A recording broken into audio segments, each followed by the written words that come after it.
Welcome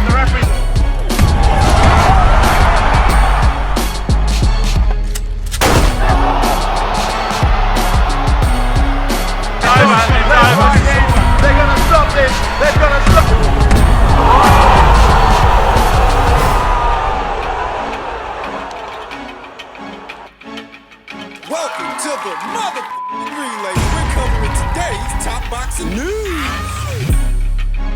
Okay, we'll start with this. Our weekend picks for what is a big weekend of action in the sport of boxing. Those of you that have been following the channel the last couple of weeks will already know I'm picking Terry Harper to beat Cecilia Brækhus in one-sided fashion. On the undercard of Taylor versus Cameron, on the undercard of Haney versus Lomachenko, I'm picking Junto Nakatani to beat Andrew Maloney for the newly vacated WBO title at Super Flyweight. I think Junto will become a two-division champion this weekend. Those fights were easier to edge. Been settled on those fights, settled on those picks for a while now, but when it comes to Taylor versus Cameron, tomorrow's main event in the Emerald Isle, that's a bit tougher to forecast. The best lightweight in the world versus the best super lightweight in the world. Undisputed champion versus undisputed champion in a battle of the unbeaten's years in the making. Chantel has been chasing this fight, wanting this fight, and as soon as the opportunity presented itself, she took it. Supposed to be Amanda Serrano, but Amanda got injured, so Chantel stood in. What do I think about this fight? I think that Chantel is the bigger fighter, not bigger in terms of height and length, but bigger in terms of weight.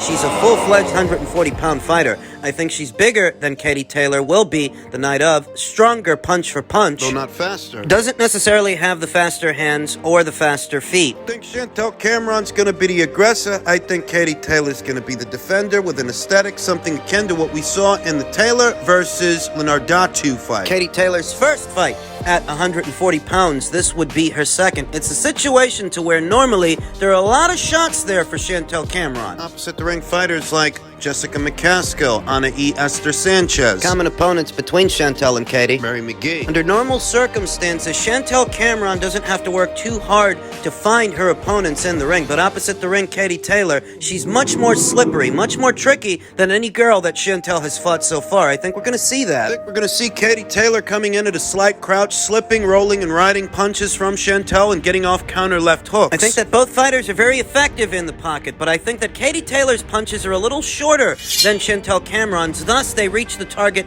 faster. She'll beat her to the punch. Chantel's punches are harder than Katie Taylor's, albeit wider than Katie Taylor's. Thus, there's room in there to counter. Counter Chantel. There's always a lot of talk of slippage whenever Katie Taylor is fighting. I've been hearing it for years. She's in decline. She might be. She might not be as fast now as she used to be. In truth, none of us are. But she might still be fast enough to counter Chantel Cameron and beat her to the punch. Mid-range to inside? She might. I think she will be, because Chantel Cameron is going to be front foot heavy most of this fight. Throwing punches and bunches and being the aggressor, trying to make it decisive. I feel like Katie's going to make her miss a lot of those punches, a lot of those shots. Beating those feet, working off the counter. Katie's got to be careful not to spend too much time in the pocket. Don't sell out. Don't decide you're going to trade punches with Chantel. That gives her every opportunity to get off those body shots. I want to say that Chantel shows more variety, more fluidity in her punches than Katie Taylor does in terms of combinations. Katie's combinations can become repetitive and monotonous, whereas Chantel, she shows you uppercuts. She shows you body shots. Those body shots Katie Taylor's got to watch out for, because if you want to take a fighter's legs away, you go to their body. Chantel Cameron, she regularly goes to the body. Puts her opponents under a lot of pressure, though it's important to note that her opponents don't have the maneuvering capability. The agility of Katie Taylor, the durability of Katie Taylor. Gotta remember, Chantel Cameron's got a good set of legs under her, but so does Katie Taylor. And I feel like a lot of shots that are normally there for Chantel Cameron may not be there when she's in there with Katie. They might not, because she's a lot more slippery than a Mary McGee, more slippery than a Jessica McCaskill. She's harder to hit, and when she's on the move, she can be hard to find. Sharp shooting while she moves. Chantel Cameron knows where the fight is taking place, and she knows who everybody's coming to see, coming to support. They're coming to support Katie Taylor, and with those things in mind, she knows that she has to be aggressive. She has to make it. She's got to try and dominate Katie Taylor, which is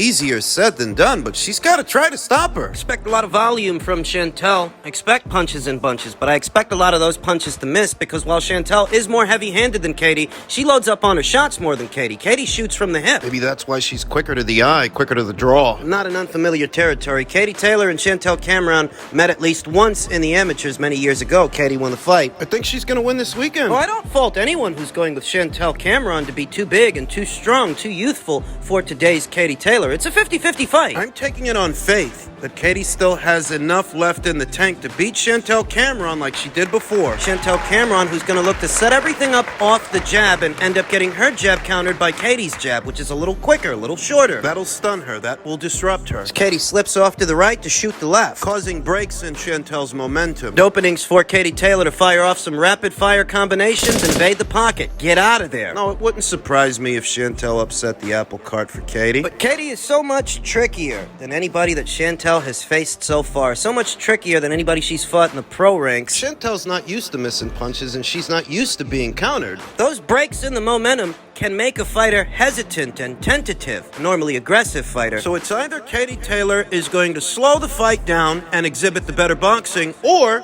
Chantel's going to overwhelm her, outwork her. Neither would surprise me. This is Katie Taylor's big homecoming. She hasn't boxed on Irish soil as a professional. All those fans gathered there tomorrow. I don't think Katie's going to let them down. I've got Katie Taylor winning a split decision. It's either Katie wins a split or they score it a draw. But I don't think she loses tomorrow. She's the hometown hero.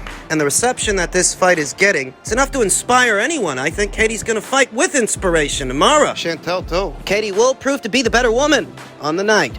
We then come to tomorrow's other main event, a fight 4 years in the making. Devin Haney, undisputed champion, versus former unified champion Vasyl Lomachenko, the challenger. His last crack at the apple. He's been chasing this dream for a long time, the dream of becoming an undisputed champion. He couldn't find willing dance partners at featherweight, at super featherweight, but at lightweight. The guys are a lot bigger than he is, you know? They're not as squirrely, not as afraid to step foot in the ring with him. Will he succeed, or does his reach exceed his grasp? I've wrestled with this one for weeks. It would be easy to go with the bigger, younger fighter who also happens to be the betting favorite. Would be, but that's not what I'm going to do.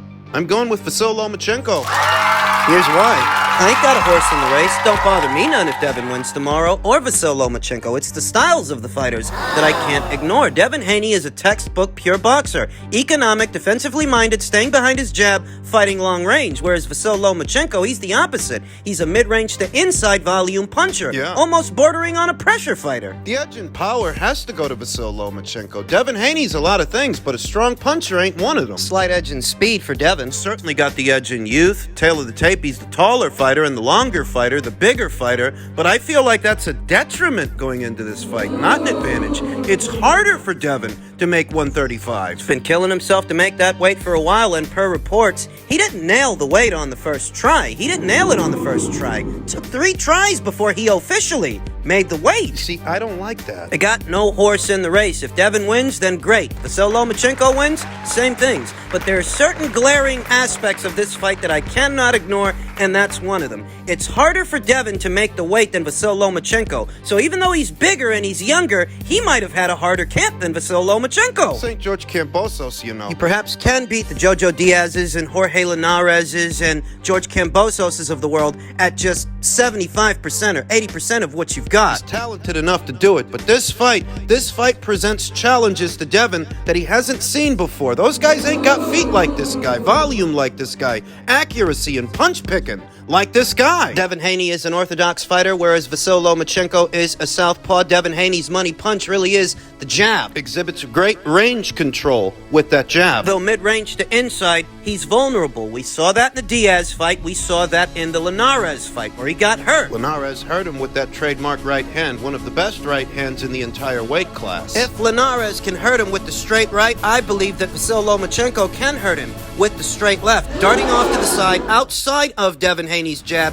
bringing over that lead to set up that left. To hit him from the blind spots, hit him with a punch he doesn't see. Those are the ones that do the most damage. Devin Haney's struggling to make this weight. It's not a secret, and I can't ignore that. That directly affects a fighter's punch resistance. Just imagine if he gets hit with something he ain't ready for. The idea that Devin, who's not a power puncher like Teofimo Lopez and not a volume puncher like Orlando Salido was. Yeah, those guys beat Loma, they did, but Devin ain't like those guys. And he pointed out how long it took Vasyl Lomachenko to get something going in the Teofimo Lopez fight. But with Teofimo Lopez, he had to be weary of his power, his counter shots. The power in them. Doesn't have to worry about that with Devin Haney. I'm sorry, but he doesn't. Devin Haney failed to take out Jorge Linares, who's a very chinny guy. Yuriorkis Gamboa. You want 12 with Devin. Vasyl Lomachenko is under no threat of being stopped by Devin Haney, and he doesn't have to be wary of his power the way he had to be wary of Teofimo Lopez's power. You hear it all the time. Styles make fights. You know, I actually think Devin Haney would beat Teofimo Lopez, a very good counterpuncher who'd be looking for openings with Devin that aren't there. I think Devin would beat Teofimo Lopez, who beat Vasyl Lomachenko, and I think Vasyl Lomachenko is going to beat Devin Haney, because Vasyl Lomachenko, unlike Teofimo Lopez, he's not looking for a single shot to do a guy. He throws punches in bunches. Pure boxers don't like pressure. They don't like volume. They don't like to work under duress. It wears on their energy reserves, their gas tanks. And for a guy who's been struggling to make the weight, I just don't like it. so the bit about Vasyl Lomachenko taking too long to get started with Teofimo Lopez, he had to worry about Lopez's power. Devin ain't no power puncher, so that's out. He's not a volume puncher like Orlando Salido. A gutting and gritty fighter that's going to rough Vasyl Lomachenko up. No, quite the opposite. Devin is a finesse fighter if he's anything. And I don't think he's better in the pocket than Vasyl Lomachenko. I don't think he's more effective mid-range to inside. That range favors the smaller fighter with the shorter arms. Devin would sooner initiate a clinch than engage a guy in the pocket. I mean, that's why he holds as much as he holds, because he knows he's vulnerable there. You better be careful with that tomorrow, because he may get a point deducted for excessive holding. Not that Vasyl Lomachenko is a stranger to guys trying to tie him up. He knows how to work in the clinch, you know. Get punches in there during the clinch, hitting on the break. Why do you think Devin Haney was harping on about that earlier this week? Look, I see a situation to where Vasyl Lomachenko either works this guy, outworks this guy in the round and wins on points, or quite possibly stops him. It's not a question of who's got the edge in power. Vasyl Lomachenko's got the edge in power. It's not a question of Vasyl Lomachenko struggling to make the weight. It's Devin struggling to make the weight. It's not a question of who the more prolific puncher is. Vasyl Lomachenko is so obviously the more prolific puncher, whereas Devin is more economic and more focused on accuracy. Yeah. When Devin's fighting his fight, it's a slow fight. It's a controlled fight at a controlled pace, whereas Vasyl Lomachenko is going to push the pace. He's an action fighter. He's going to try to make it an action fight, and trying to slow things down, that's going to wear on Devin's energy reserves, not Vasyl Lomachenko's. Might be all right at the start. Trying to keep Vasyl Lomachenko in front of him and turning with him as Vasyl Lomachenko pivots, but Vasyl Lomachenko's just going to turn it up. He's going to up the tempo. Devin's going to go 12 rounds with Vasyl Lomachenko without getting hit with something hard? I don't think so. I think he's going to get caught. Could see him get knocked down. I could even see him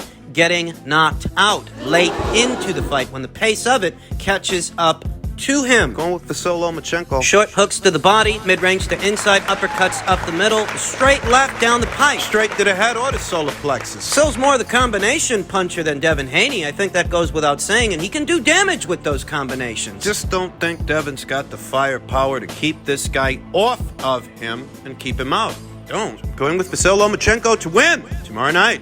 Some of you out there may be of a different mindset. Arnold Barboza is. Arnold Barboza expects Haney to be too big for Lomachenko. So for me, Devin Haney's size going into this thing, it's a bit of a detriment. That just means it's harder for Devin to make the weight and it's easier for Loma. Perhaps if I were confident that Devin weren't struggling to make the weight and he's making it match fit, it might be a different story. Arnold says, I think that Haney will be too big and too long for Lomachenko. He's been talking about moving up to 140 pounds for a while, so hopefully we can make something happen if he does decide to move up to my weight class. He likely would, and that sounds like a lot of wishful thinking from Arnold, who's in the market for a big fight. So he may be hoping that Devin wins on the premise that he can land a fight with him. We all know that if Vasyl Lomachenko wins, even if he pulls this off, he's not moving up to 140. No, he's having enough trouble with the guys at 135. The relevance of Devin Haney's height and length to this fight has more to do with his ability to keep Vasyl Lomachenko at arm's length, and those trademark shifts and pivots. How he darts off to the side on the outside of an orthodox fighter's jab. That can be particularly cumbersome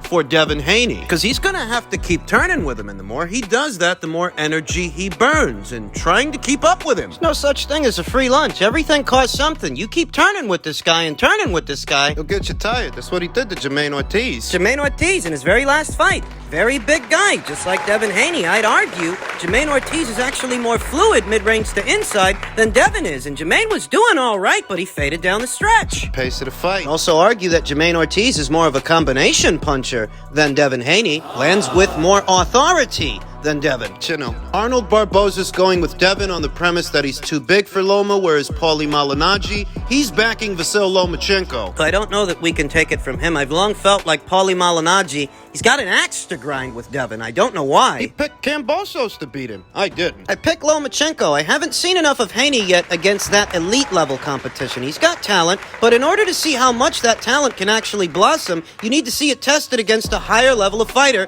in order to see what else is there. We know the talent is there, Malignaggi told Betway. We imagine there's more behind what we're seeing because he is so athletic and gifted in so many ways, but we haven't seen him at that higher level to understand if there's anything more to him, or if it's just an athletic talent that's an illusion. The reason I picked Lomachenko is because I think Haney has had the opportunities to have these kinds of opponents, but he's chosen to fight the weaker opponents instead. I don't agree with that. It's not Devin's fault that this fight took 4 years to make. It's not Devin's fault that Ryan Garcia didn't want to fight him. He said as much. He literally said he's not interested. Gervonta Davis people couldn't be bothered to make Devin an offer for a fight because they knew they couldn't pay him peanuts on the dollar. You're blaming Devin for that? There were guys like Richard Comey hanging around in that area. There were guys like Jermaine Ortiz hanging around in that area. But Haney instead chose to fight shot fighters like Linares and Gamboa to build up his resume against names who were, let's face it, totally shot, Malignaggi explained. Linares got knocked out by Pablo Cano in 2017 in one round. That just goes to show you the level of shot that Linares was when Haney fought him. He dominated, but still got in trouble late into the fight. And Gamboa is more shot than him. It leaves some curiosity. Whereas Lomachenko picks to fight these guys. And he's still choosing to fight a higher level of opposition, even in coming back from an injury, coming back from the devastation of war in his country, coming back from his longest layoff out of the gym in his career. He's still choosing tougher opponents. When I look at the level of opposition and the enthusiasm Lomachenko has to fight the high level of opposition and the lack of enthusiasm which I've seen in Haney, try not to fight the highest level of opposition, it leads me to question Haney. It makes you start to wonder if Haney believes in himself as much as he says he does. So that's why I ended up picking Vasil Lomachenko on points. Lomachenko has beaten guys like this that he knows are the best fighter Haney's ever fought. I don't agree with most of that. Devin Haney didn't have much of a choice for a long time. It was Top Rank's plan to make Lomachenko versus Lopez. That's a big part of why Haney got frozen out. I'm going with Vasil Lomachenko based on styles, based on the experiences and tendencies of the fighters, but I don't agree with Paulie's assessment. Devin Haney wanted the big fights, but nobody would oblige him. And that Paulie didn't include George Kambosos into this assessment. George, who he actually picked to beat Devin Haney. It gives me the impression that Paulie's got an axe to grind with this kid. I don't know why. Pete and his cornflakes. Don't you at least give him credit for that, for making the necessary concessions to become this division's undisputed champion, dominating George Kambosos 2 times as the away fighter? You picked him to lose, Paulie. Now you're making him out to be a guy who woefully stayed on easy street when the other guys didn't give him much of a choice. I don't got a horse in the race. If Devin wins, then great. If Lomachenko wins, It's good too. I ain't got no axe to grind.